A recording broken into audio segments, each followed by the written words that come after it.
네, 국회 행정안전위원회가 어제 김창룡 경찰청장 후보자에 대한 인사청문회를 개최를 했습니다. 핵심 쟁점은 고 박원순 서울시장 관련 수사였는데요. 이 이야기는 어제 청문회로 모두게 끝난 것이 아니라 앞으로도 계속 이어질 것 같습니다. 국회 행안위가 오는 28일에 서울경찰청 정보관리부 경감 등을 불러서 관련 질의를 계속 이어간다고 하는데요. 자, 그래서 지금부터 경찰 출신 여야 의원을 차례로 연결해서 이 문제에 대해서 입장 들어보겠습니다. 자, 먼저 야당으로 갑니다. 국회 행정안전위원회 소속이죠. 미래통합당의 서범수 의원 전화로 연결합니다. 나와 계시죠, 의원님? 예, 안녕하세요. 서범수입니다. 일단 청문 경과 보고서는 채택이 됐더라고요. 예, 어젯밤에 채택이 됐습니다. 그러면 김창룡 후보자는 적격이다 이렇게 판단을 한 것으로 이해를 하면 되는 겁니까? 조금 미진한 부분은 있었지만 적격인 걸로 저희들은 판단을 했습니다. 알겠습니다. 그러면 김창룡 후보자에 대해서는 더 이상 여쭤볼 이유도 없을 것 같고요. 쟁점이 됐던 이른바 고 박원순 전 서울시장 관련 수사에 대해서만 좀 지금부터 질문을 좀 집중을 해서 좀 드리도록 하겠습니다. 일단은 핵심 쟁점은 고인이 되었기 때문에 공소권 없음으로 결론 날 수밖에 없다라는 게 김창룡 후보자의 이제 계속 대답이었거든요.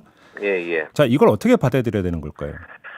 물론 법 형식상으로 보면 그런 게 맞을 수는 있으나 국민들이 많은 의혹을 가지고 많은 관심을 가지고 있지 않습니까? 예. 그 부분에 대해서는 진실규명을 분명히 해야 된다고 저희들은 봅니다. 특히 지난 2019년입니까? 제 기억에 문재인 대통령께서 법무부 김학의 차관 아니면 장자연 사건을 재수사 지시하시면서 국민적 관심사가 높은 사안에 대해서는 조직적 사안은 소유적 배후와 엄폐가 핵심이고 공소시효 여부에 관계없이 검찰과 경찰이 명운을 걸고 수사하라라고 지시한 적이 있습니다. 이런 사안으로 본다면 꼭 법 형식적인 논리만을 앞세울 게 아니고 국민들이 의혹을 좀 풀어줄 수 있도록 명백하게 수사를 해야 된다고 저희들은 봅니다. 그러니까 바로 거기서 쟁점은 딱 이거 하나인 것 같은데요. 공소권 없음에도 불구하고 진실을 규명하기 위해서 수사는 해야 된다는 판단의 주체가 경찰청장에 들 수 있는 겁니까? 경찰청에서 자기네들이 수사력을 갖고 있지 않습니까, 경찰이.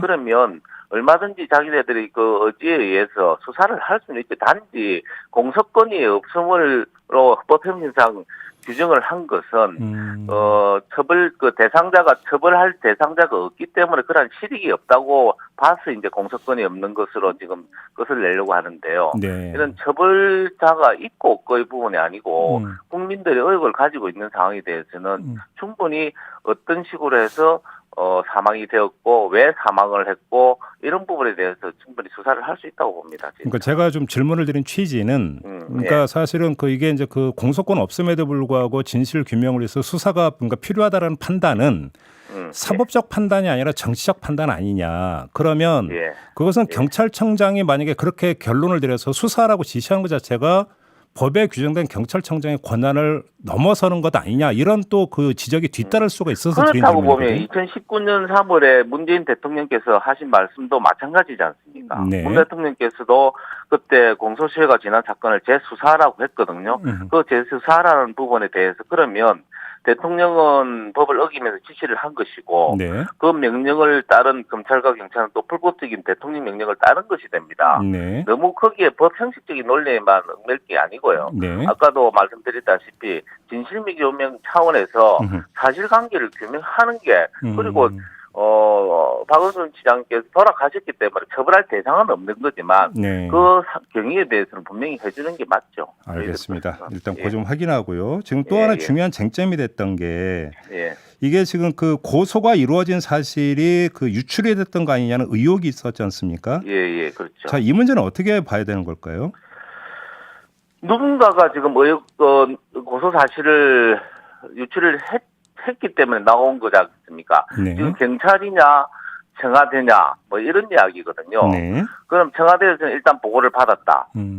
그리고 경찰에 대해 박원순 시장 쪽에 통보를 한 적은 없다. 네. 그럼 경찰일 수밖에 없는 상황이 되는데 네. 이 부분에 대해서도 명확하게 해야 경찰이 저는 이제 경찰 출신이면 경찰 쪽의 입장을 본다면 경찰이 덤태기를 서지 않는다. 분명히 이 부분에 대해서 수사를 해야 되고 그럼에도 불구하고 경찰청에서는 태스크포스 팀을 수사 전담팀을 만들고 있지 않습니까? 네네. 근데 이 핵심 상황이라 할 수 있는 이 사안에 대해서는 지금 수사를 안 하고 검찰에 맡겨놓고 있는 그런 상황입니다. 예. 경찰 입장에서는 보면 참 안타까운 이야기죠, 이거는. 자, 그러면 그 의원님도 경찰 출신이시잖아요. 예, 그러면 예, 이제 그 어떤 그 현장 경험도 풍부하시니까 예. 그 경험에 기초해서 볼 때 지금 이게 예. 경찰 쪽에서 흘러나갔을 가능성도 충분히 있다고 보시는 거예요? 물론 경찰에서도 흘러나갈 수도 있었겠죠. 네. 근데 저는 개인적으로 청와대에서 흘러나갈 개연성이 더 많다. 예를 들면 흘러나갈 수 있는 부분들이 서울청하고 경찰청이란 말입니다. 예. 경찰청하고 서울청이면 그 수사 라인 내지는 보고 라인에서는 거의 유출될 가능성이 없다고 저는 봅니다. 왜냐? 예. 이 문제가 되었을 경우에 예. 제1차적으로 지목을 당할 사람들이 그 사람들인 거죠. 그래서 제 경험상 그 수사 라인의 경우에는 아마 입을 못 댔을 거다. 네. 단지 제가 좀 추측을 하고 좀 가능성이 있다고 보는 게 청와대까지 국정상황실까지 보고를 했지 않습니까? 네. 그 국정상황실에서 박원순 시장 쪽으로 흘러갔든지 아니면 그 주변에 정보 아이오들이 있습니다. 네네네. 예, 서울시청을 담당하는 정보 아이오도 있고 지금 서울시장 비서실의 업무 연락관으로 파견된 정보 행사도 한 사람이 있습니다. 네. 그 사람을 통해서 어떤 경로든지 간에 박원순 전 서울시장 쪽으로 흘러나간 게 아닌지 하는 그런 생각을 하고 있습니다. 한번 그러면 이 점을 어떻게 봐야 될까요, 의원님? 지금까지 나온 보도를 종합을 하면 예. 서울시 안에서 이 그 고소 사실을 최초로 인지한 이게 뭐 고소라고까지는 못 박을 수 있는지는 잘 모르겠습니다만 아무튼 그 움직임을 최초로 인지한 사람이 젠더 특보라는 거 아니겠습니까? 그렇겠죠. 자, 뭐 오세 신가에서 낮에 보고를 했다는 거죠. 그죠? 그러면 한번 여기서 이런 한번 질문을 드려보고 싶은데요. 의원님이 지금 의심하시는 대로 만약에 청와대 쪽에서 흘러갔다고 한다면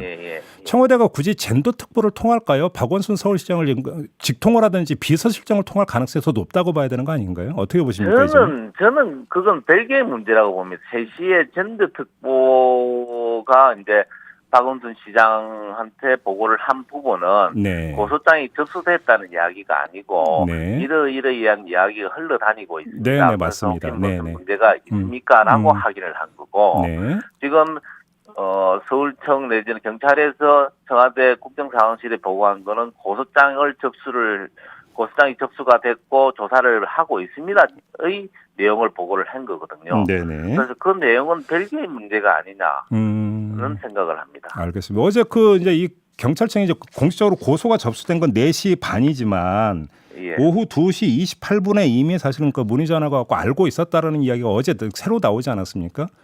그렇죠. 그 부분이 이제 문의를 한 거죠. 서울청에 고소장을 접수를 하겠다.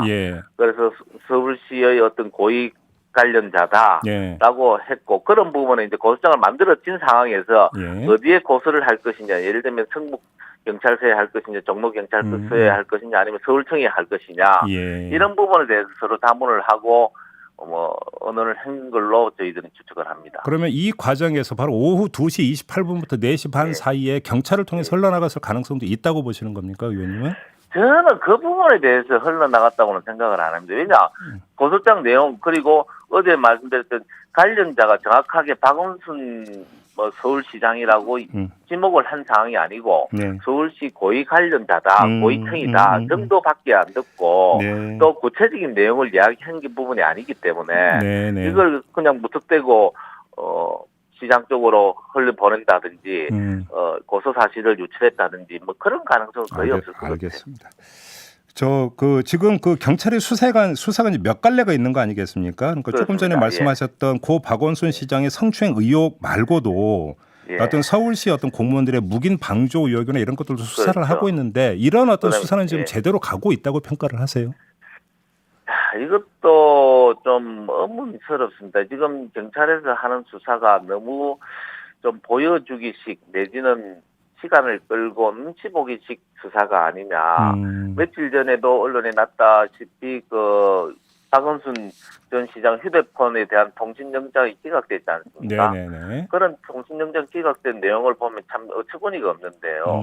자기네들이 분명히 자살로 인정을 했음에도 불구하고 네. 그 통신영장의 기재 내용에 사망 경위를 파악을 하겠다라고 하니 당연히 자살로 규정을 해놓고 무슨 사망 경위를 파악을 하느냐 하니까 당연히 통신영장이 기각이 된 겁니다. 네네. 그런 것만 봐더라도 좀 수사가 좀 부실하거나 아니면 좀 봐주기식 수사가 아니냐 그런 생각이 듭니다. 알겠습니다. 자, 의원님 말씀 여기까지 들을게요. 고맙습니다.